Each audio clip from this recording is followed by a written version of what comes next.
영화가 끝나면 우리는 뒷방에 모여 대화를 시작합니다. 나와 당신의 영화는 우리의 대화를 통해 새롭게 살아납니다. 영화를 통해 마음이 열리는 곳, 비밀스러운 뒷방으로 여러분을 초대합니다. 음, 안녕하세요, 여러분. 나임입니다. 오랜만에 인사를 드리게 됐어요. 그런데 이렇게 혼자 뒷방 사연관을 찾게 됐는데요.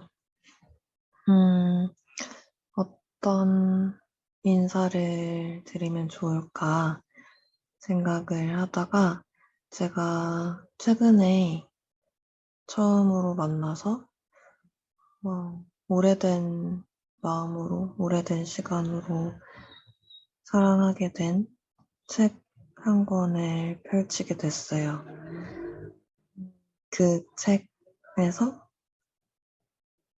제가 여러분께 읽어드리고 싶은 구절로 저의 안부 인사를 대신하도록 하겠습니다. 크리스티앙 보뱅의 작은 파티 드레스라는 책인데요. 59페이지부터 시작하는 글입니다. 그 애는 일요일마다 당신을 부른다. 일요일은 그 애가 좋아하는 날, 성미가 까다로운 어린 백마와 만나는 날이다. 말은 마구간에 있지만 외톨이다. 다른 말들과 함께 있는 걸 견디지 못하는 이 녀석은 그들에게서 떨어져 있다. 작고 귀여운 말, 눈처럼 희고 오만한 말이다. 다른 말들을 택할 수도 있었겠지만 그 애의 눈에는 이 말밖에 보이지 않는다. 그 애와 이 말은 기막히게 잘 어울린다. 속도 광인 어린 말은 간혹 그 애의 욕구를 앞서가 승마 연습장을 마구 내달리거나 하며 제멋대로 군다. 땀에 젖어 번들대며 성급한 광채를 바라는 꿈에서 본 듯한 말이다. 소녀는 이 말을 남매처럼 분신처럼 사랑한다. 그들을 보는 사람들의 입가에는 미소가 떠오른다. 둘은 마치 같은 날 태어난 서로를 위해 만들어진 존재 같다. 아이는 이 말과 함께 있으면 자신의 가장 생기발랄한 부분, 질풍같이 어둡고 야성적인 일면과 함께하는 것 같다. 아이는 일요일이면 공포와 놀이를 통해 자신을 알아간다. 사실 자기 자신에 대해서가 아니라면 삶에서 아무것도 배울 게 없고 알아야 할 것도 없다. 물론 혼자 배울 수 있는 게 아니다. 자신의 가장 내밀한 부분에 이르려면 누군가를 거쳐야 한다. 어떤 사랑을, 어떤 말이나 얼굴을 거쳐야 한다. 아니면 화사한 어린 말을. 승마 수업이 끝날 즈음이면 오후로 접어든다. 이제 좀 따분한 수업들이 시작된다. 아직 학교 숙제도 하지 않았는데 말이다. 끔찍한 일이지만 매일 그렇듯 검은 피아노 앞에 앉아야 할 시간이다. 아이는 아쉬운 마음으로 흰 말을 떠난다. 그때마다 수수께끼 같은 물음이 뇌리를 떠나지 않는다. 왜 그곳에 머무르면 안 되는 걸까? 나는 거기 있을 때가 행복한데. 그 흰 말과 함께 있을 때 나 자신과 가장 가까이 있는 느낌이다. 그런데 왜 앞으로 가야 하고 계속 가야 하는 거지? 왜 엉뚱한 데 시간을 써야 하는가 말이다. 나 자신은 물론 모든 것에서 날 멀어지게 하는 일들에다. 당신은 무엇라 대답해야 할지 모른다. 대답할 수 없다. 이 아이처럼 당신 역시 당신의 삶과 마주친 건 언제나 놀이를 통해서였지 다른 무엇을 하면서가 아니었으니까. 당신은 묵묵히 아이를 집으로 데려다 준다. 아이가 간식을 먹고 수다를 떠는 사이 날이 점점 저물어 간다. 아이는 수없이 자신을 부르고 다그치는 소리를 듣고서야 피아노 앞으로 간다. 영혼 속에 죽음이 깃든다. 매번 똑같은 코미디가 반복된다. 부모와 아이 사이에 벌어지는 코미디.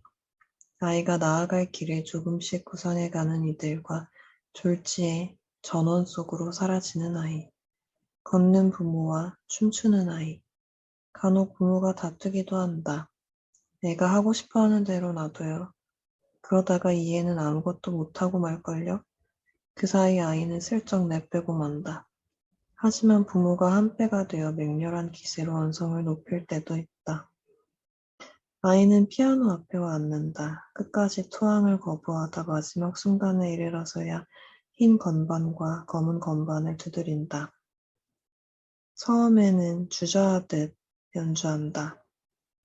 말을 더듬듯 손가락을 더듬는다.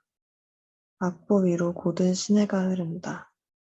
맑고 투명한 노래의 시냇물이다. 눈앞에 놓인 시내와 하나가 되어야 하는데 그러려면 아직 먼 길이다. 악보와 손, 자신과 자신 사이의 거리가 그토록 멀다니 끔찍한 일이다. 첫 건반이 눌러지는 순간 모든 게 주어지지 않는다면, 완벽한 게 아니라면 끔찍한 일이다. 시작은 절름발이이다. 마지막에 이르러서는 우아함이 깃든다. 이 둘 사이에서 정신은 필연적으로 성장하지만 학습의 성과나 지속성은 오락가락한다.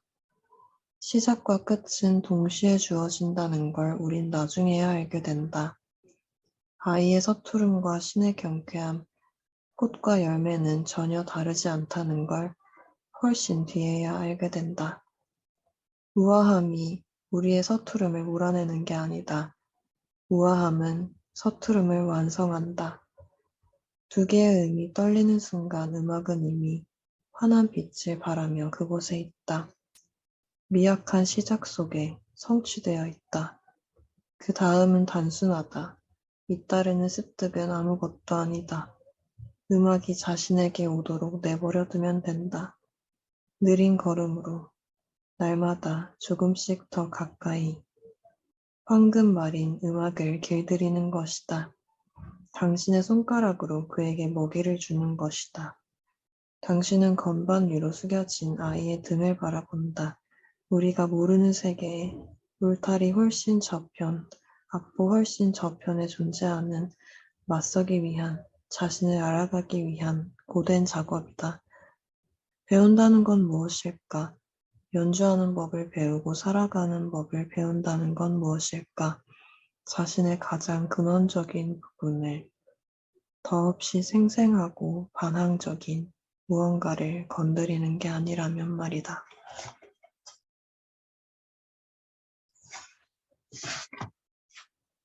네. 그러면 잠시 영화 이야기로 넘어가기 전에 홍보 타임을 가져보도록 하겠습니다. 저희 뒷방상영관 인스타그램이 있죠. 뒷방상영관 상여 영화 일정에 대한 소개글과 게시물들을 우리 아토믹씨가 꾸준히 업로드해주고 계십니다. 인스타그램에서 뒷방상영관 또는 100_, 2_, 더_ 시네마를 치시면 찾아오실 수 있고요. 청취자 여러분의 목소리를 듣고 있습니다. 사연이나 질문을 에스크로 보내주셔도 되는데 팟빵 공지사항이랑 인스타 프로필에 주소가 나와 있어요. ask.kr/duitbang입니다. 아니면 팟캐스트에서 댓글 또는 인스타 DM이나 댓글로 자유롭게 보내주셔도 되고요. 조금 긴 편지를 보내주고 싶다 하시면 저희 메일도 있습니다. 100_, 2_, 더_ cinema@naver.com입니다. 이렇게 홍보를 하는 것도 오랜만이고, 영화 이야기를 뒷방 상영관에서 혼자 하는 건 또 처음이네요. 뒷방 상영관의 156번째 영화, 콜드워입니다. 네. 파벨 파블리코프스키, 폴란드 감독님의 작품이고요. 작곡가이자 음악 감독이자 피아니스트인 빅토르, 그리고 가수인 음악으로서의 재능을 지닌 줄라, 이 두 사람이 2차 대전 후에 폐허가 된 1949년 폴란드의 한 시골 자락에서 처음으로 만나서 1951년 바르샤바, 1952년 베를린, 1954년 파리, 1955년 유고슬라비아, 1957년 파리, 그리고 다시 1964년 폴란드에 이르기까지 약 15년간 두 사람의 사랑 이야기를 다룬, 그 역사를 다룬 이야기입니다.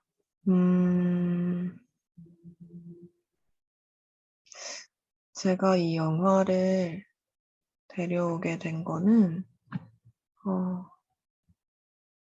며칠 전 어느 가을날, 지금이 가을이죠?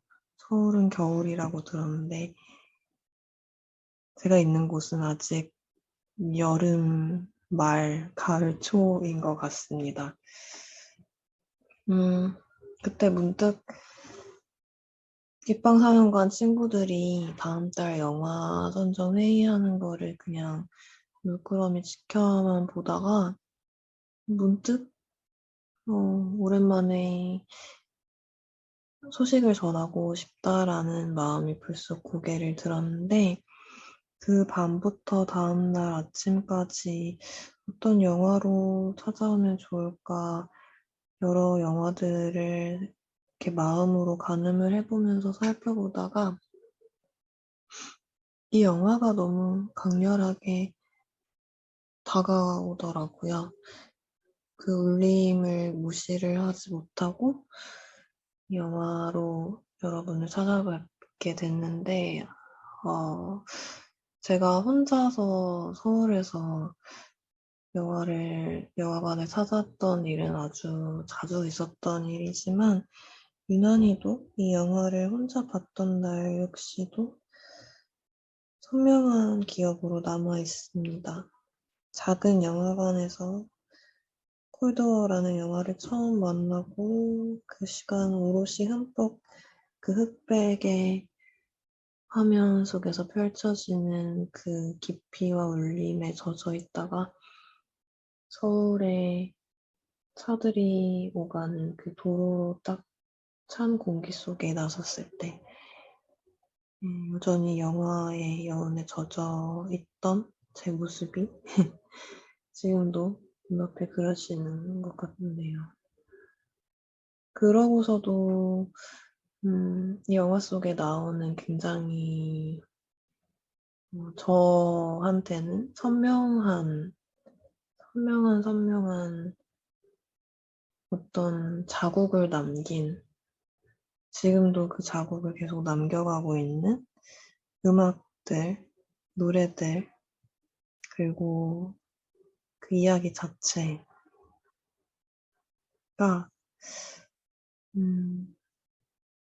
이 계절에, 이 차가워지는 계절에 어쩌면 안팎으로 차가운 전쟁을 치르고 계실 누군가에게도 역시 다가갈 수 있을 거라는 생각을 했던 것 같아요. 그래서 이 영화를 데려오게 됐고, 더 이 영화가 울림이 있었던 거는, 완전하게 실화를 바탕으로 한 건 아니지만, 감독님의 부모님이 실제 겪어오신 어떤 삶의 이야기를 바탕으로 구성한 이야기라는 점에서, 저한테 더 의미가 있었던 것 같아요. 감독님의 말에 따르면 이 영화는 감독님의 부모님인 줄라와 빅토르, 이 영화 속의 주인공들의 이름이기도 하죠. 실제 부모님의 이름을 따와서 지은 이름이고요. 이 두 부모님의 기나긴 여정, 그 사랑과 삶의 여정 속에서 파도와도 같았던 격렬한 어떤 끝내는 이제 완전한 합의를 이루게 된 그 이야기에서 영감을 받아서 구성하게 된 영화라고 하고요. 완전히 같지는 않아요. 왜냐하면 이 영화 속의 두 주인공은 음악계에 종사하고 있지만, 실제로 부모님인 아버지는 의학계 쪽에 계셨고, 어머니는 또 자기의 어떤 직업적인 추구를 위해서 티네이저 때 집을 떠나셨다고 합니다. 근데 이 영화 속에서 두 사람의 직업을 음악가로, 음악계 쪽으로 지정한 이유는, 시간에 따라서 흘러가는 이 두 캐릭터의 삶 속에서의 어떤 삶의 단계들을 음악으로 표현할 수 있는 어떤 영화에서의 그 역할을 최대로 끌어올리기 위해서였다고 하는데요. 실제로 포크 두 사람의 만남의 계기가 되는 그 민요에서부터 시작해서 앙상블, 재즈, 락에 이르기까지 이 한 시대를 통과하는 그 음악의 흐름과 함께 두 사람의 삶의 흐름도 굉장히 밀접하게 엮여서 굉장히 네, 그런 의미가 담겨 있었다고 하네요. 그리고 이 영화 속에서 두 사람의 삶의 이야기는 약 15년간의 그런 시간을 담고 있지만 실제로 부모님의 사랑의 역사는 1948년부터 88년에 이르기까지 약 40년간의 시간, 정말 긴 시간이죠. 이 모험이 정말로 콜드워, 냉전 기간과 함께 했다고 해요. 거의 그분들의 삶 자체가 이 냉전이라는 역사의 그림자 속에서 큰 영향을 받으면서 지나왔고, 그분들의 사랑 이야기도 이 영화 속에 줄라와 빅토르처럼 역사에 굉장히 큰 영향을 받았고, 물론 그분들의 성격, 캐릭터 간의 어떤 충돌이나 뭐 갈등이나 그런 것도 영향을 미쳤긴 하지만, 그랬다고 합니다. 그래서 실제로 부모님의 관계는, 이 감독님을 그 어머니께서 뱃속에 배게 되시기 전에 이 영화 속의 두 주인공처럼 헤어졌다가 다시 결합했다가를 막 반복을 하다가 그 감독님을 가지게 되면서 함께 살았는데 그때 많은 바르샤바의 사람들이 그랬던 것처럼 굉장히 작은 플랫 아파트에서 살았고 어려운 시절이었대요. 아주 어려운 시절이었어서 부모님이 싸우기도 많이 싸우고 감독님도 좀 그 갈등 속에서 폭력도 있는 그런 속에서 힘든 시기를 지나시다가 결국에는 두 분이 1968년에 이혼을 하셨는데 어머니께서 감독님을 데리고 잉글랜드로 1971년에 가셨지만 거기가 불법으로 머무르고 계셨던 거였어서 결국에는 다시 독일에서 이제 아버지와 함께 살게 되는데 그 지난한 시간들이 지나서 결국에는 부모님이 마침내는 독일에서 재결합을 하게 되셨다고 합니다. 이 영화 속에서처럼 그 사이에 두 사람 다 각자의 어떤 다른 인연을 만나서 결혼도 하고 했었지만 결국에는 그 사람들과도 다 헤어지고 다시 재결합을 하게 되신 거죠. 음,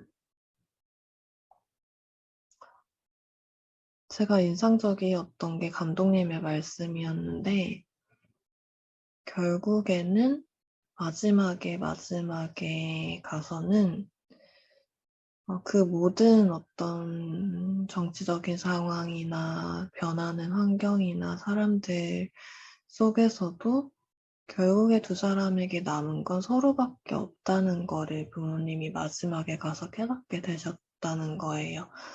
그래서 미넨에서 함께 살게 되셨을 때는 이제는 더 이상 싸우기도 지쳤고 아프고 그런 상황에서 서로의 손을 꼭 붙잡고 완전하게 서로를 그 이전보다 더 아니죠. 그 이전의 모든 시간을 아는 채로 사랑 속에서 그토록이나 부드럽고 감동적인 부부로 다시 마지막에 가서는 그런 시간을 함께 하면서 보내다가 이 세상의 그 어떤 것도 서로보다 더 소중하고 중요한 서로를 지켜줄 수 있는 존재가 없다는 거를 알게 되셨다고 합니다. 그리고 1989년에 두 분이 돌아가셨는데 이게 냉전이 끝나기 직전이었죠. 그래서 왜 이렇게 자꾸 이름이 헷갈릴까요? 파블리코프스키 감독님이 두 분이 돌아가시고 나서 굉장히 어떤 인생에서의 큰 공백, 큰 어떤 구멍 같은 거를 느끼셨고, 시간이 흐르면서 이 두 분의 이야기를 담아내고 싶다라는 욕망을 계속 가지고 계시다가 마침내 2015년에 이 감독님의 또 다른 작품인 이다가 오스카에서 외국어 영화상을 수상하게 되면서 이렇게 작은 어떤 한 사람의 이야기가 어떤 한 지역에서의 한 개인의 이야기가 국경을 넘어서 세계적인 어떤 뭔가 범인류적인 메시지를 전할 수 있다라는 그 힘을 느끼게 되고 나서는 마침내 부모님의 이야기를 영화화해야겠다는 결심을 더더욱 굳히게 되셨다고 합니다. 이다와 마찬가지로 이 영화도 할리우드의 고전 영화 시기에 주로 적용됐던 1.33대 1 화면 비율을 사용해서 흑백 영화 특유의 묘사 기법을 사용하고 있습니다. 네. 흑백이라는 점과 그 비율도 이 영화를 통해 관객이 느낄 수 있는 어떤 정서에 굉장히 큰 영향을 미쳤다고 생각을 하는데요. 아까 잠깐 말씀드렸던 것처럼 오스카상을 받았던 이 이다라는 작품은 감독님의 첫 번째 폴란드어 작품이에요.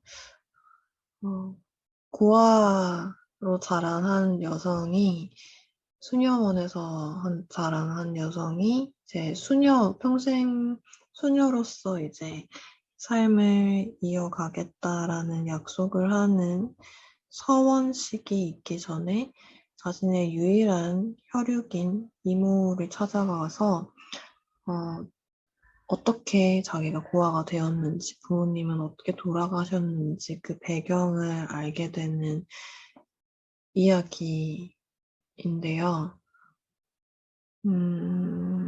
이 영화도 아주 추천드립니다. 제가 콜드워 영화를 여러분께 전해드리기 위해서 어제 다시 이다라는 영화를 찾아보게 됐는데, 이다에서도 콜드워의 줄라가 나오더라고요. 그리고 콜드워의 안무가로 나오는 이레나 씨도 이다의 이모님으로 나오시는데, 굉장히 어떤 여백과 침묵과 어떤 단정하고 깨끗하고 맑은 그 고요한 화면 속에서 굉장히 아픈 어, 아프고 아픈 어떤 하지만 그 아픔으로만 끝나지 않는 어떤 머리를 이렇게 쿵 치고 가슴에 묵직한 울림을 주는 영화예요. 네. 마치 콜드워가 그렇듯이. 근데 콜드워는 또 굉장히 어떤 다른 차원의 깊이를 가지고 있는 영화입니다. 이다라는 영화도 혹시 콜드워를 보고 깊은 인상을 받으셨던 분이라면은 한번 찾아보시면 좋을 것 같아요. 그럼 다시 콜드워 이야기로 돌아와서 잠깐 줄거리를 여러분께 전해드리도록 하겠습니다. 처음에 잠깐 설명드렸던 것처럼 이 영화는 1949년 2차 세계대전 후의 여파 속에 있는 폴란드에서 시작을 합니다. 작곡가이자 디렉터이자 피아니스트인 빅토르, 그리고 안무가인 이레나, 그리고 매니저인 카츠마리크 이 세 사람이 폴란드의 시골 마을을 돌아다니면서 오래된 민요와 춤들, 민속 춤과 노래들을 이렇게 막 연구하고 조사하러 다니면서 그거를 실제로 그 사람들이 부르는 노래들을 녹음하기도 해요. 그리고 그거를 이제 수집해가지고 그걸 왜 수집을 했냐면 민속 노래와 춤을 공연하는 이제 악단을 만들기 위해서였는데, 그래서 이 악단을 꾸리기 위해서 오디션을 봅니다. 낡고 버려진 전쟁의 여파 속에서 낡고 버려진 어떤 건물에서 사람들을 불러 모아서 오디션을 보는데, 이 오디션 현장에서 줄라를 빅토르가 처음 만나죠. 알 수 없는 묘한 매력과 무언가 거친 듯 날 것인 듯 하면서 굉장히 그 너머에 힘을 가지고 있는 목소리, 줄라가 가지고 있는 그 목소리에 이끌린 빅토르는 결국에 이제 줄라를 악단으로 채용을 하게 되는데, 나중에 줄라가 좀 아픈 배경을 가지고 있다는 거를 알게 되죠. 아버지한테 성적으로 학대를 받아서 아버지를 칼로 찌르는 바람에 감옥에 다녀온 경험이 있다는 것을 알게 됩니다. 그런 과정을 거치고서도 굉장히 어떤 강인한 정신과 직설적이고 거침없고 그런 영혼으로 노래를 부르는 줄라에게 빅토르는 계속 마음을 천천히 주게 되죠. 그리고 2년간의 리허설 기간을 거쳐서 마침내 1951년 폴란드 바르샤바에서 이 악단이 처음으로 공연을 하게 되는데 굉장히 성공적으로 공연을 마치게 돼요. 그래서 이 폴란드 정부에서 이분들한테 찾아와가지고 이 악단을 정치 선전에 이용해 먹겠다는 포고를 합니다. 만약에 커뮤니스트 정부, 폴란드의 커뮤니스트 정부와 그리고 이 정부가 추진하는 어떤 정책들을 찬양하고 기리는 그런 노래와 춤을 선보이면은 우리도 그에 따르는 어떤 보상을 해주겠다라는 이야기를 하는데, 이에 대해서 안무가인 이레나와 빅토르는 굉장히 회의적이었지만 이 문제의 매니저 카츠마레크가 굉장히 적극적으로 나서는 바람에 결국에는 이 악단이 정치 선전에 이용이 되게 됩니다. 그래서 결국에 빅토르는 이 악단을 떠나기로 결심을 하는데요. 그 와중에 줄라가 빅토르한테 자기가 사실은 카츠마레크한테 빅토르에 대한 어떤 배경들을 일러 바치고 있었다. 근데 내가 고의로 그런 건 아니고 나도 이제 감옥에 갔다 나왔으니까 보호 관찰 중인 와중에 협박을 받아서 그렇게 내 의지가 아닌 채로 하기는 했지만 너한테 해댈 말은 안 했고 나는 너를 너무 사랑해 막 이런 얘기를 하는데 그래도 빅토르는 배신감을 느꼈겠죠? 하지만 그럼에도 불구하고 두 사람은 어떤 그런 꼬이고 꼬인 정치적인 역사적인 배경이 있기는 했지만 서로에 대한 마음이나 믿음을 저버리지 못하고 사랑을 이어가려고 했지만 빅토르가 줄라에게 함께 프랑스로 떠나자고 이제 치밀한 계획까지 세워서 알려줬지만 결국에 줄라는 마지막 순간에 떠날 결정을 하지 못하고 그곳에 남게 되고 빅토르는 혼자 파리로 떠나게 됩니다. 그래서 1954년 프랑스 파리에서 빅토르는 이제 레클립스라는 재즈바에서 피아니스트로 일을 하고 있어요. 근데 줄라가 파리에 와서 빅토르를 만나고 싶다라고 해가지고 두 사람이 바에서 잠깐 만나는데 그때 빅토르가 물어보죠. 왜 그때 내가 같이 떠나자고 했을 때 오지 않았냐. 줄라는 내가 당신에 비해서 능력이 너무 부족한 것 같아서 파리에서의 생활이 성공적이지 못할 것 같아서 두려웠다라고 이야기를 합니다. 그리고 두 사람은 결국에는 다시 그 자리에서 헤어지게 되는데 1955년 유고슬라비아에서 줄라가 여전히 그 악단에서 활동을 하고 있는 그 공연을 보기 위해서 우리의 빅토르 씨가 위험을 무릅쓰고 찾아가지만 결국에는 이 문제의 카츠마레크가 계략을 꾸며가지고 붙잡혀서 바로 이제 파리로 돌려보내지는 바람에 줄라를 따로 만나보지도 못하고 돌아오게 되죠. 1957년 프랑스 파리에서 이제 빅토르는 영화 사운드 트랙을 작업을 하는 작곡가로 활동을 하고 있는데 이때 줄라가 스튜디오로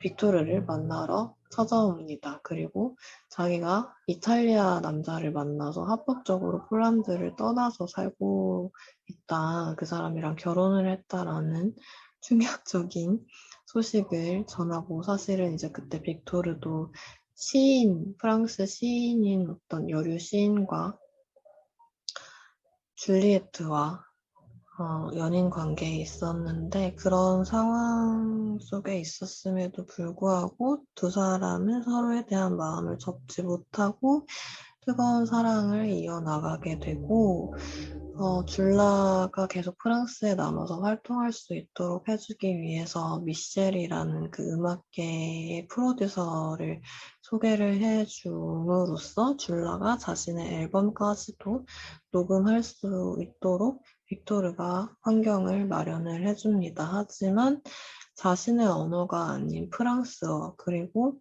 자신이 아닌 빅토르의 이제는 옛 연인이지만 그래도 옛 연인이었던 그 여류 시인이 개사를 해준 그 내용에 전혀 공감하지도 못하면서 프랑스에서의 어떤 자기가 부르는 노래에도 자기가 살고 있는 생활에도 만족하지 못한 줄라는 결국에는 다시 프랑스를 떠나게 됩니다. 폴란드로 돌아가죠. 그 헐트브레이킹한 상황 속에서 빅토르가 다시 폴란드로 찾아가려고 하지만 성공을 못해요. 성공을 못하고 불법으로 이제 탈출을 시도를 해서 폴란드를 갔다가 결국엔 붙잡혀가지고 15년 동안 감옥에 갇히게 되는데 15년형을 받았지만 그때 줄라가 찾아와서 어떻게든 여기서 나갈 수 있게 해주겠다라고 해요. 그래서 결국에는 이제 1964년 빅토르는 감옥에서 나와 있는 상황이고요. 근데 그때 줄라는 그 문제의 카츠마르크와 아이를 가지고 있는, 그리고 여전히 가수로 활동하고 있는 상황입니다. 빅토르는 네, 그 감옥에서의 굉장히 어려웠던 어떤 고문이나 생활들 때문에 손을 더 이상 못 쓰게 돼서 피아노도 연주하지 못하게 된 상황이고, 줄라는 노래를 부르고 있지만 영혼이 불행한 상황이에요. 결국에는 두 사람이 그 모든 상황 속에서 함께 도망쳐서 마치 두 사람이 처음 만났던 것처럼 한 시골 마을로 도망을 가가지고 전쟁의 여파로 폭파된 폐허가 되어버린 버려진 성당 속에서 두 사람만의 결혼식을 치릅니다. 서로가 서로에게 영원히 함께 하겠다는 그런 약속을 하고 그 제단 앞에 받쳐져 있는 쪼르르 이렇게 있는 알약을 두 사람이 나눠 먹는데 그게 무엇을 위한 거였는지는 이제 관객의 상상력에 맡기는 거지만 영화는 이제 마지막을 암시하면서 두 사람이 자리를 옮기는 모습으로 영화를 마무리하게 됩니다. 모든 영화가 그렇지만 이 영화 역시 또 이렇게 줄거리만으로는 다 설명이 안 되는 것들이 있죠. 그런 이야기들을 다시 보기 코너를 통해서 이야기하려고 합니다. 네, 다시 보기 코너. 영화에서 인상 깊었던 장면을 이야기해보는 시간인데요. 사실 저는 이게 항상 어려운 것 같아요. 왜냐하면 제가 좋아하는 영화들은 모든 장면이 정말 총체적으로 다 합해져서 하나하나 그 의미를 가지고 저한테 다가오는 영화들이기 때문에 어느 하나를 꼭 집어서 말한다는 게 항상 어려운 일이긴 하지만 그래도 그 중에서 이야기를 해보자면 일단은 처음 시작부터가 아주 강렬하죠. 시골 사람들이 그 오래된 민요를 부르는 모습으로 시작을 하는데 너무너무 그 노래들이 강렬해요. 카츠마레크는 막 너무 조악하고 원시적이지 않냐, 주정뱅이들 노래지 않냐라고 하지만 그 사람이 나중에 자기 입으로 말했듯이 이거는 들판에서 태어난 음악이고 우리의 선조인 농노들의 음악이고 고통과 치욕을 노래한 음악이고 눈물 어린 환희까지도 노래한 음악인 거죠. 왠지 이 처음에 그 시작 장면들을 보면서 저는 문득 우리 아니에스 바르다 감독님의 이삭 줍는 사람들이라는 영화도 많이 생각이 났는데 거기서 감자를 줍던 분들의 모습이 생각이 나네요. 그 영화도 굉장히 좋았는데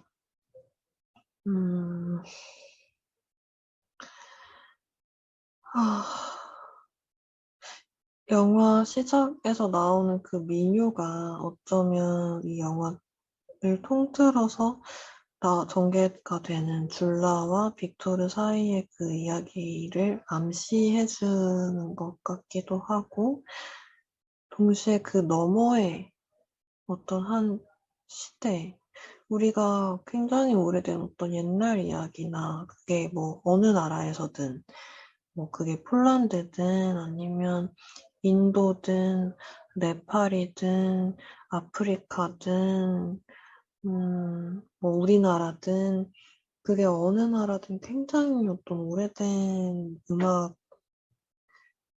어, 국민들이라고 해야 되나 백성들이 부르던 노래 그걸 들을 때 느껴지는 어떤 우리 원시적이다 이 원시라는 단어를 앞뒤를 바꾸기만 해도 시원이 되잖아요. 시원적인 느낌. 그 시간에 어떤 처음에 어떤 태초의 영혼이 울부짖음으로 울부짖지 않지만 굉장히 저 어떤 깊은 데서부터 자 들어봐 하면서 우리의 영혼을 뒤흔들어 놓는 어떤 그런 울림을 가진 굉장히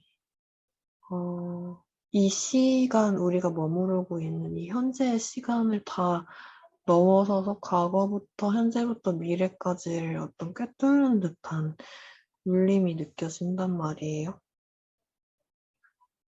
그런 느낌이었어요. 내가 혼자가 아니라는 느낌.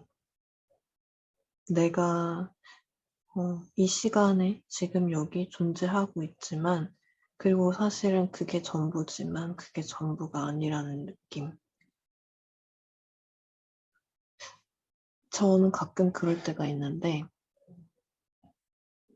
이건 의식적으로 제가 가끔 의식하려고 애쓰는 거기도 한데 순간에 매몰되면 압도가 되어버리면 물론 그게 굉장히 어떤 초월적인 의미로 압도가 되어서 나의 어떤 그 시간의 의미가 무한으로 확장되는 경험이 될 수도 있지만 안 좋은 의미에서 매몰이 되어버리면 굉장히 작아지거든요.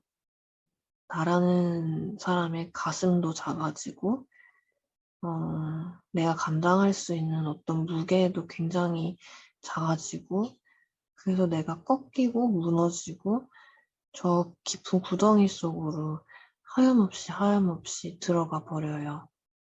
견딜 수가 없는 상황이 돼버리는 거죠.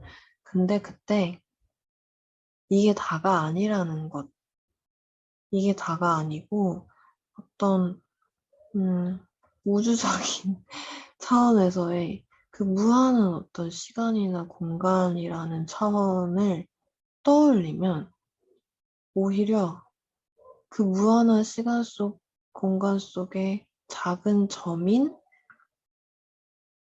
그 점이 한없이 가벼워져요.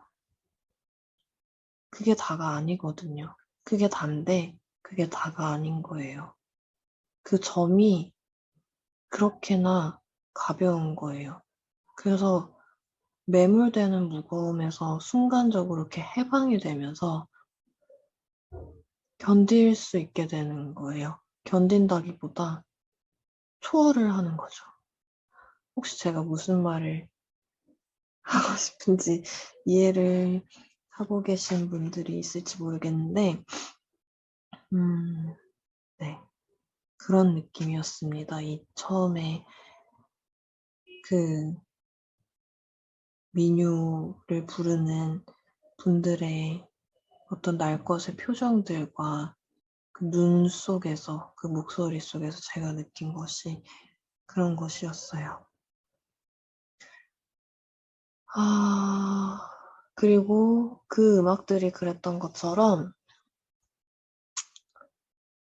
처음에 이제 줄라가 빅토르를 만났을 때 빅토르가 혼자 불러봐요 했을 때 줄라가 부른 노래가 시에르체 그 노래였죠. 그 노래를 줄라가 또 언제 부르냐면은 빅토르한테 내가 사실은 카츠마레크한테 당신을 보고하고 있어 라고 말하고서 하지만 그래도 나는 당신이랑 영원히 함께 할 거고 나의 사랑은 진심이야 라고 말했을 때 근데 이제 빅토르가 상처받고 막 뒤돌아서 휘적휘적 걸어갈 때 줄라가 아 그래 뭐 마음대로 해 이러면서 어떻게 하냐면 강물에 몸을 던진단 말이에요. 그렇게 첨벙 던져가지고 강물에 이렇게 떠가지고 부르는 노래가 이 노래예요. 시에르체 이 가사 한번 제가 다시 읽어드려도 될까요? 가사가 뭐였냐면 심장이여 넌 잠자코 있지를 않네. 심장이여 살아있다는 건 멋진 일. 심장이여 이렇게 뛰니 참 좋아라. 고마워라 심장이여. 사랑하는 법을 이렇게 알았네. 이게 다인 것 같아요. 이게 모든 걸 말해주고 있는 것 같아요.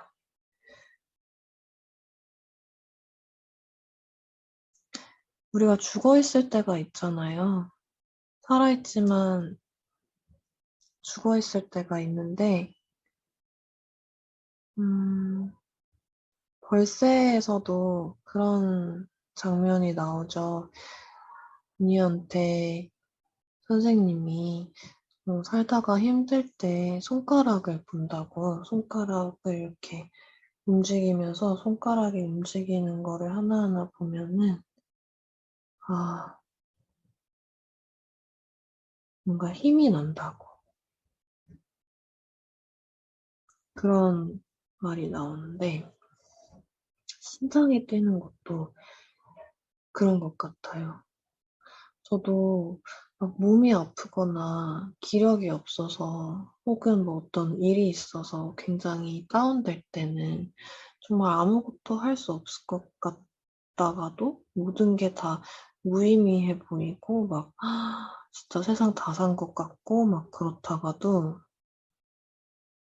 어, 바깥으로 나가서 태양, 한 줄기 태양 햇빛 속에서 살아 움직이는 나무들을 두 눈으로 볼 때나 불어오는 가을바람을 그 찬 바람이 폐부 깊숙이까지 차고 들어오면서 그 바람과 함께 지난 온갖 계절들 속에 저를 황홀하게 만들었던 사랑의 기억들이 제 온몸을 휘감는 것을 느낄 때나 음, 거침없이 부딪는 태양에 자기 몸을 부딪는 혹은 달빛 속에서 감미롭게 자기 온몸을 휘감는 바다를 바라볼 때나 그리고 이 모든 자연으로 운유되는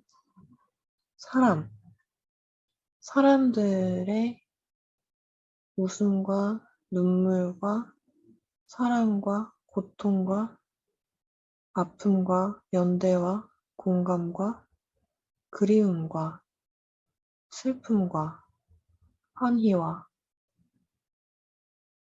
그 모든 따뜻한 아름다움 속에서 심장이 뛰고 있다는 걸 느끼면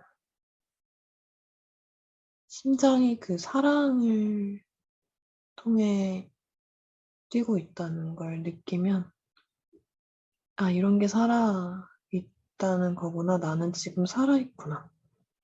그냥 그 살아있다라는 감각으로 모든 게 충분해져요. 다른 의미를 더 찾을 필요가 없는 거예요. 그냥 그 순간에 나는 심장이 뛰고 있고 사랑을 하고 있는 거예요. 그렇게 살아있는 거죠.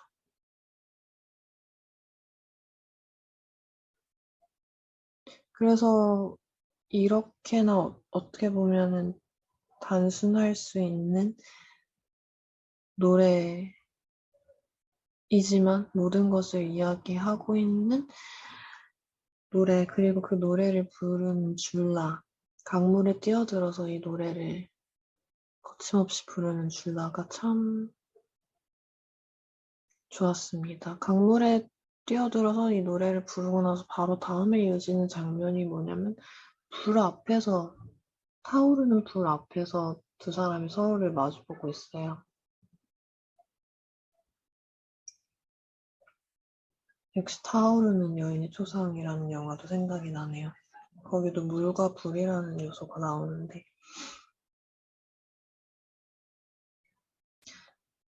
네, 하나의 몸이죠.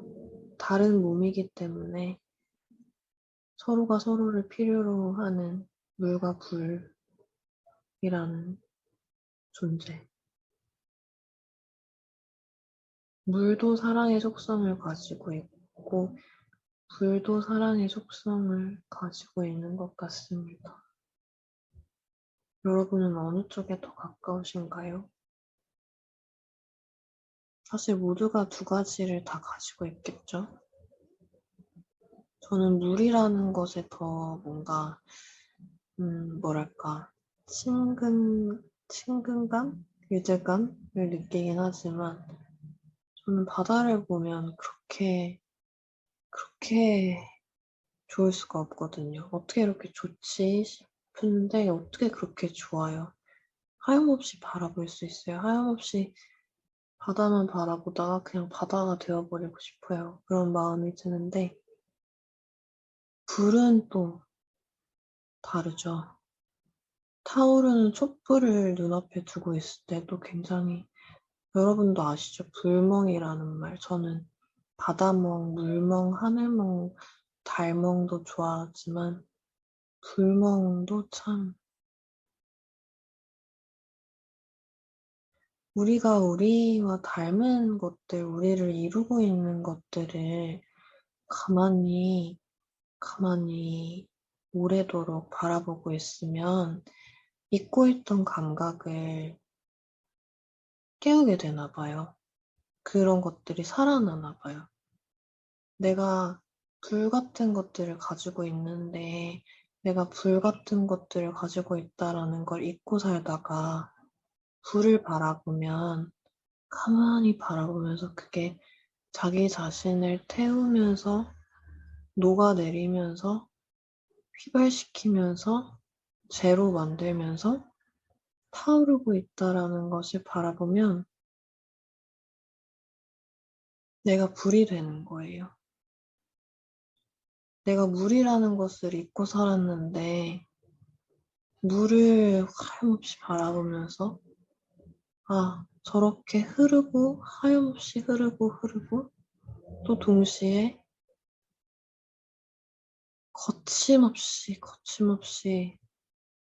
자기 온몸을 부딪는 물방울로 다 부서져도 상관없으니까 으르렁거리면서 막 몸을 부딪는 그 거침없음을 바라볼 때나 고요하게 잔잔하게 흘러가는 끊임없이 멈추지 않고 흘러가는 그 모습을 바라보면서 내가 물이라는 걸 깨닫는 거예요. 두 사람도 서로의 안에서 그런 걸 봤던 것 같아요. 모두가 그런 것들을 가지고 있겠지만 줄라는 불에 가깝고 빅토르는 물에 가까운 사람이었던 것 같습니다. 그리고 그 두 존재가 만나서 그렇게 먼 시간, 공간 속에서 떨어져 있었어도 서로의 영혼을 가슴속에서 계속 오랜 시간을 두고 바라보면서 내가 잊고 있었던 물이 곧 당신이 곧 나이고 내가 있었던 불인 곧 당신이 나라는, 내가 당신이고 당신이 나라는 서로의 안에서 잊고 있었던 어떤 감각들을 깨우면서 그렇게 차오르고 물이 되고 파도가 되고 새가 되고 죽었다가 다시 깨어나고 죽었다가 다시 살아나면서 그런 사랑을 이어갈 수 있었던 게 아닐까라는 생각을 해봅니다. 계속 음악을 통해서 이야기를 하고 있는데 그 어떤 음악보다도 이 영화 전체를 아우르고 있는 음악이 있죠. 우유유. 두 개의 심장, 두 개의 눈이 눈물을 흘리네 라는 가사로 이루어진 우유유 영화 이 음악입니다. 이 노래를 부르는 모든 장면들을 좋아해요. 맨 처음에 굉장히 작은 어떤 소녀가 이 노래를 불렀을 때도 좋았고 줄라가 극단에서든 아니면 마지막에 파리에서의 그 재즈바에서든 지 라라랜드의 한 장면을 또 연상시키기도 하는 그런 장면이기도 했는데 아이고 두 사람의 운명을 담고 있으면서도 줄라의 목소리로 그게 전해지기 때문에 시간의 흐름에 따라서 그 모든 결을 담고 있는 이 노래는 그 노래를 듣고 있는 그 노래를 부르는 줄라의 모습을 바라보는 빅토르를 또 바라보는 관객들의 마음에도 파동을 일으킵니다. 저한테는 그랬거든요. 더 뭐라고 표현할 수 있을지 모르겠어요. 이때마다 꼭 예술가들이 하는 대답이 있는데 밥 딜런도 그랬고 아니면 제가 좋아하는 한 밴드의 보컬도 그랬고 대체 당신 노래에 뭐 어떤 이 가사가 무슨 뜻이냐 뭐 약간 그런 식으로 사람들이나 기자들이 물어보면은 저는 이미 제 노래를 통해 다 말했기 때문에 또 말하지 않겠습니다. 약간 이런 식의 대답을 하곤 하는데 네. 꼭 그런 것처럼 줄라가 이 노래를 부르는 모습을 바라보고 있으면 모든 게 설명이 되는 것 같아요.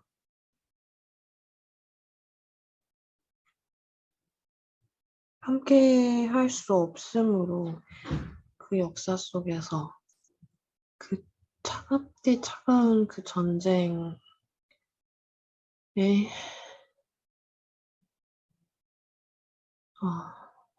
비극적인 말도 안 되는 일들이 말이 되는 것처럼 주장하면서 벌어졌던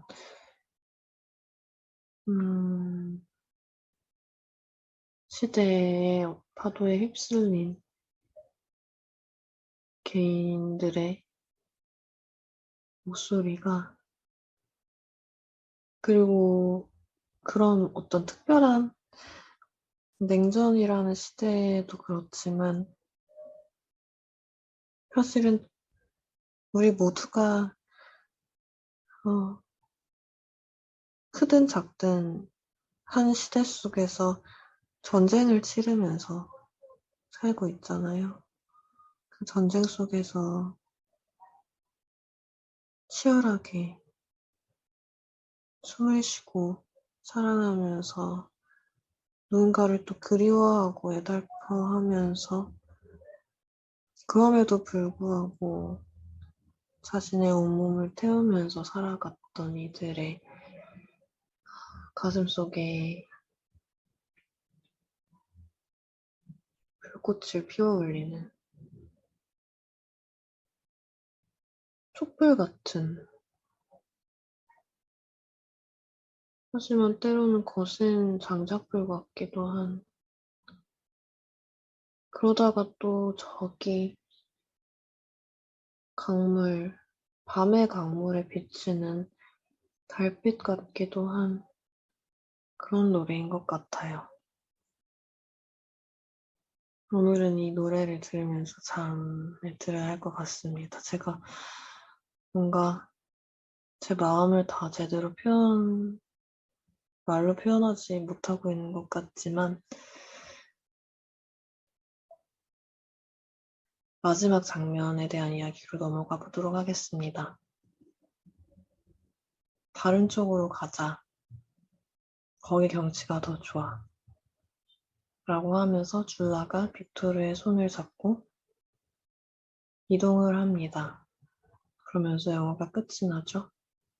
그런데 그 전에 두 사람만의 결혼식을 치르고 두 사람이 벤치에 앉아서 오랫동안 한 풍경을 바라보고 있었어요. 근데 오늘 제가 며칠 전에 이 영화를 보고 어제 또 다시 보고 오늘 또 다시 보는데, 오늘은 제가 산이랑 바다를 다녀왔거든요. 그냥 어제 밤까지만 해도 오늘 뭘 하게 될지 모르고 잠들었다가 오늘 마음 가는 대로 발 닿는 대로 정말 그냥 그렇게 다녔어요. 어디 한 곳에 머물렀다가 거기 가야지 하고 걸어서 가고, 거기를 걷고 또 걷다가 여기에서 머물러야겠다 하면 머무르면서 바람이 움직이는 소리, 바람의 나무가 흔들리는 소리, 바람의 나무가 얘기하는 소리, 햇빛이 시간에 따라서 움직이는 모습을 한자리에서 오래 바라보다가 또 마음이 동하면 이제 일어나서 걷자 라는 목소리가 안에서 들리면 또 걸어서 바다를 또 하염없이 걷고 또 걷다가 어디 또 주저앉아가지고 파도를 보는데, 오늘은 처음이 아닐 수도 있어요. 제가 바다를 끝도 없이 본 게 이번이 처음이 아니기 때문에 이런 감정을 느낀 게 처음이 아닐 수도 있는데, 문득 저 바다의 그 움직임, 그 넓은 바다의 파도의 그 물방울들 하나하나가 다 총체적인 어떤 살아있는 이미지로, 숨결로 자잘자잘자잘자잘하게, 완전히 자잘자잘자잘하게 독립적으로 부서져 있는데 그 모두가 하나를 이루고 있는 어떤 그런 압도적인 풍경이 꿈처럼 다가오더라고요. 오래 바라보다가 벌어진 일이었어요. 한자리에서 오래. 그러다가 또 걸음을 옮겨서 또 바라보고 해가 저 중천에 떠 있다가 조금씩 움직이면서 해가 거의 질 때까지 그렇게 걸어서 거의 끝날 때쯤에는 녹초가 되어 있었지만, 그래서 오늘 문득 다시 오래 바라본다, 오래 한자리에 머무르면서 바라본다는 것에 대해서 생각을 하게 됐거든요. 근데 오늘 집으로 돌아와서 딱 다시 영화를 보는데 마지막 장면이 그렇더라고요. 두 사람이 한자리에 앉아서 오래 어떤 풍경을 바라보다가 자리를 옮기는 거예요.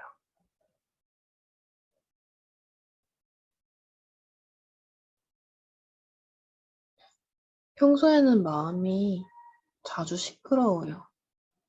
내가 어딘가에서 일을 하고 있거나 누구와 이야기를 나누고 있거나 아니면 혼자서 시간을 보내고 있을 때에도 그 한자리에 내가 머무르고 있지 못할 때가 많아요. 온전히 있지를 않는 거예요. 일을 하고 있지만 일을 하고 있는 게 아니고, 내가 뭔가를 하고 있지만 뭔가를 하고 있는 게 아닌데, 그 순간에 깨어날 때가 있어요. 온전히 그 자리에 내가 묵직하게 공둥이 붙이고 앉아서 그 자리에서 벌어지고 있는 일들을 바라보다 보면 나 자신이 그 공간, 그 시간에서 붕 떠서 유리가 되는데 동시에 하빌이 돼요. 내가 거기서 멀어지는데 그 멀어짐이 그 무엇보다 그 풍경과 나를 가깝게 만드는 거예요.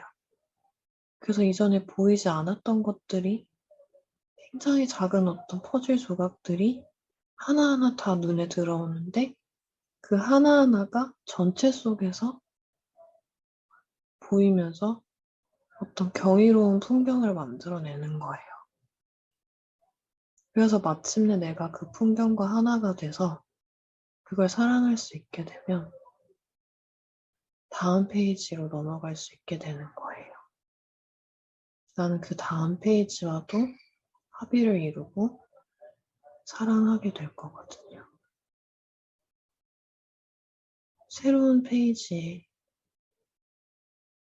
새로운 숨들이, 새로운 이야기들이, 새로운 걸음들이 계속해서 이어질 거라는 걸 아는 거예요.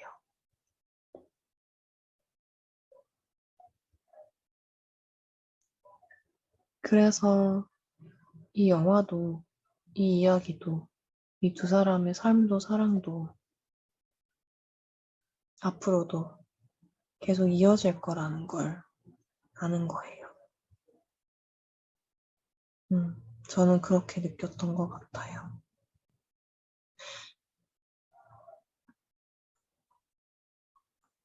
네.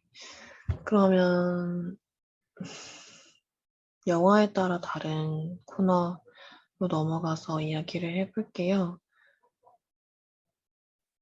제가 어제 이다라는 감독님의 또 다른 작품을 다시 봤다는 말씀을 드렸었는데 그 영화에 대한 얘기를 함께 하고 싶었어요. 그 영화도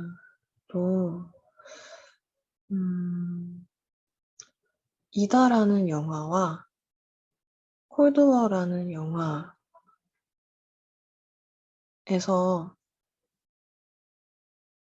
똑같이 말하고 있는 어떤 질문 같은 게 있다고 생각을 했는데 그게 이다에서 이다가 하는 말이에요. 저는요? 저는 왜 살아있죠? 라는 말이에요. 이다는 홀로코스트 상황 속에서 유대인인 어머니와 아버지를 갓난아이일 때 여의었어요. 하지만 이다는 그때 너무 어렸기 때문에 유대인 티가 안 나서 저기 어디 멀리 보내져서 살아남을 수 있었던 거거든요. 어머니, 아버지, 그리고 자신의 이모의 아들, 그 당시에 어린 아이였던 그 소년이 어떻게 그런 상황 속에서 죽음을 맞이하게 됐는지 그 상황을 알게 됐을 때 이다가 하는 질문이 그거거든요. 저는요? 저는 왜 살아있죠?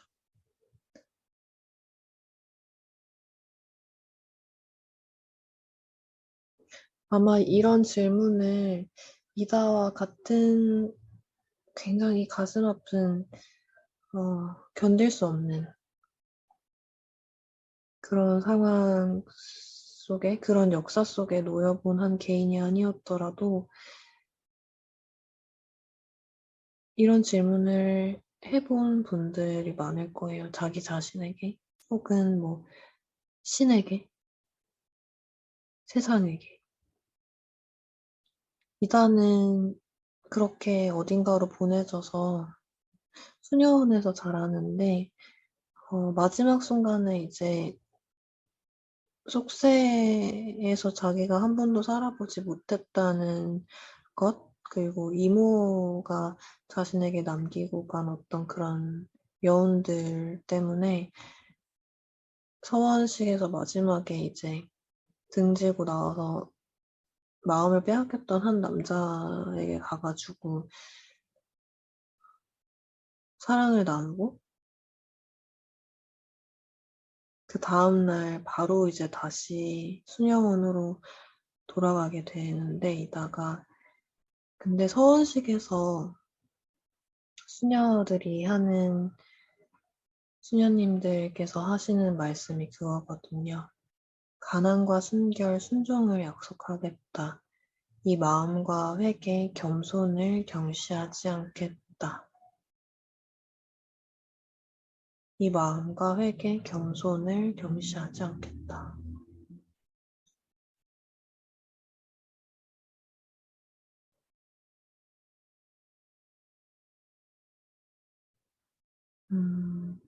어쩌면 이런 마음으로 우리가 이 질문에 답할 수 있는 게 아닐까라는 생각을 해봤어요. 말도 안 되는 전쟁 속에서 사랑하는 사람들을 잃어야만 했던 남겨진 사람들이나 또 다른 의미에서의 수많은 전쟁 속에서 어떤 상실과 고통의 비극 속에 그 모든 것들을 견디면서 살아야만 했던 사람들이나 그만큼의 비극이 아니었더라도 어떤 자기 안에서 벌어지고 있는 치열한 고민들 속에서 나는 왜 살아있는지, 이 삶에 어떤 의미가 있는지, 그 질문 속에서 길을 잃어본 적이 있는 모든 분들께 홀더라는 영화, 그리고 이다라는 영화가 어떤 가난한 마음, 그리고 겸손한 마음, 잊지 않는 마음, 그럼에도 불구하고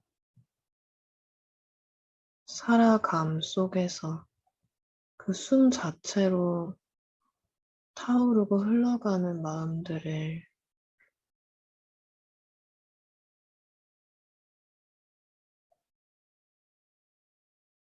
마치 신이 이야기하듯 신이 굉장히 낮은 곳에서 강물의 목소리로 이야기하듯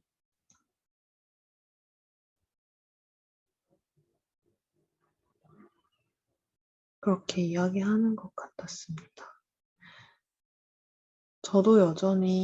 저는 여전히 배워야 할 게 너무도 많고 알지 못하는 것들이 너무도 많고 부족한 사람이라서 다른 많은 어떤 훌륭하신 분들처럼 어떻다 저떻다라고 분명하게 확실하게 어떤 확신을 가지고 무언가를 막 장황하게 이야기할 수 없는 게 부끄럽고 안타까운 마음이긴 하지만 음,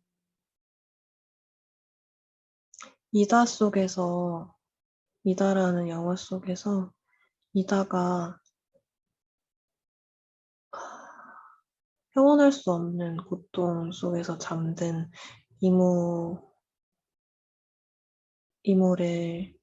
이모에게 이불을 덮어줘요. 그 이불을 덮어주는 모습이 화면 속에 담긴 게 아니라 그 벽에 그런 이다의 모습이 그림자로 비치는 게 화면에 담겨요. 그 화면이 굉장히 인상적이었는데 저는 그 영화도 마치 벽에 비친 그림자처럼 내가 알지 못하지만 언제 어디서든 지친 영혼을, 폐허 속에 고통받는 영혼을, 그 영혼에게 시리도록 차가운 밤에 이불을 덮어주는 손길들이 있다는 것을 기억하게 해주는, 잊지 말고 살아가며 새로운 이야기를 쓸 손가락에 힘을 주는 그런 이야기들이라고 느꼈던 것 같습니다. 우리 영화 속 줄라의 표현을 빌리자면 사랑이죠. 심장이요. 뛰고 있는 심장으로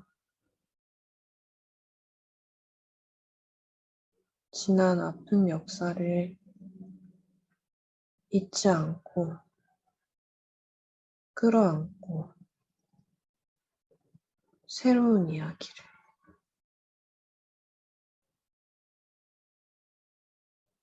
뜨거운 마음으로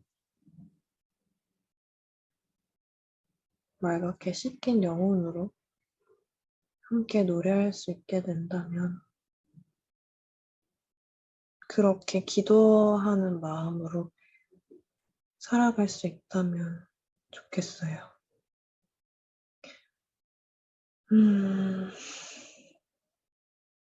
네.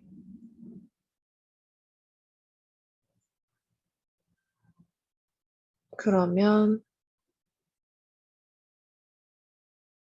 그들 각자의 영화관 코너네요.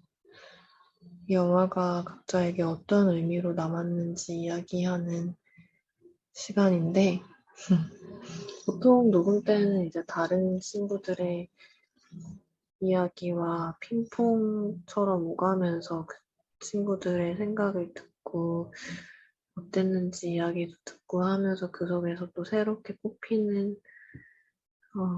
마음들도 함께 읽어보고 들어볼 수가 있었는데 오늘은 저 혼자 이렇게 계속 혼자 이야기하지만 중간중간 또 여느 때처럼 숨을 고르고 멈추면서 굉장히 정적과 고요가 많은 우리 노랑 씨가 잘 편집해 주실지는 모르겠지만 그런 시간이었는데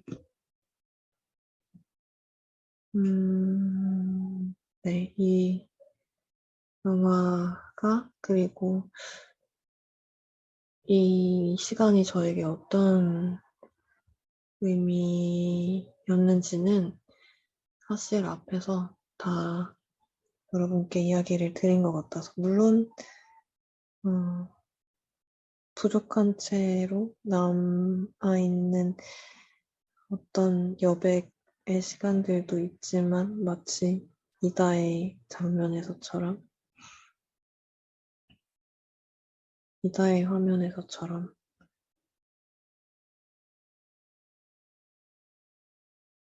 그런데 감독님이 그 깨끗한 화면의 여백 속에서 느껴지는 어떤 그런 독특한 깊이와 정서가 감독님이 수많은 시간 끝에 스스로 어떻게 얻게 된 그런 이 장면에서, 이 이야기에서 무엇이 진정으로 필요한가에 대한 어떤 확신, 믿음? 그런 것들이 조금씩 생기면서 가지게 된 스타일이라고 하셨거든요. 그런 것 같습니다. 정말, 정말 필요한 것. 내가 정말 진실되고 깨끗한 영혼으로 오롯이 온전하게 마주할 수 있는 어떤 그런 그런 여백 속에서 내가 숨 쉬면서 숨을 고르면서 사랑할 수 있다는 것. 내가 오래오래 바라보면서 물이기도 하고 불이기도 하다는 걸 기억하는 것. 가난한 마음으로, 겸손한 마음으로, 기도한 마음으로 살아가겠다는 거를 약속하는 것. 그런, 그런 이야기들이었던 것 같습니다. 아, 네, 당신을 위한 영화관이라는 코너가 사라진 지 오래된 걸로 알고 있지만, 그래도 제가 오늘 그렇게 산이랑 바다를 보고 돌아오는 길에 갑자기 어떤 노래가 생각이 나서 들었는데, 정준일 씨의 I am here라는 노래예요. 내가 여기에 있어요 라고 말하는 노래예요. 울부짖는 노래죠. 제가 그 앨범을 굉장히 좋아하고 그 앨범이 나왔던 시기와 진짜 울면서 들었던 그 계절의 차가운 온도를 기억을 하고 있는데, 문득 어쩌면, 네. 이게 제가 초반부에 말씀드렸던 크리스티안 보뱅의 작은 파티드레스라는 책에서도 이랑 비슷한 이야기가 나오는데, 제가 읽어드렸던 부분에 아마 끝부분에 나올 거예요. 내가 여기 있어요 라는 말을 우리는 하면서 살아가는 것 같아요. 나는 여기 숨 쉬고 있고 내가 여기 있어요. 아무도 봐주지 않을 때도 정말 정말 외로운 순간에도 혼자 눈물 흘리고 있는 순간에도 내가 여기 있다는 거를 달에게도 태양에게도 바람에게도 숨을 쉬면서 말하고 있는 것 같아요. 그걸 알아주는 내가 눈물을 흘리고 내가 숨을 쉬고 내가 웃고 있고 내가 무언가를 먹고 있고 내가 무언가를 굶고 있고 그런 거를 알아주는 사람이 단 한 사람이라도 있는 세상이라면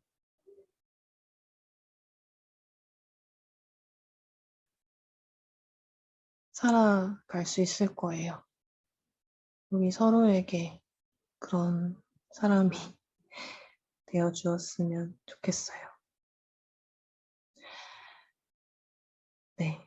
그러면 우리 지금 여기 살아있는 이 시간, 이 밤 속에서 저는 오랜만에 여러분께 목소리를 전해드렸던 오늘의 이 시간을 마무리하도록 하겠습니다.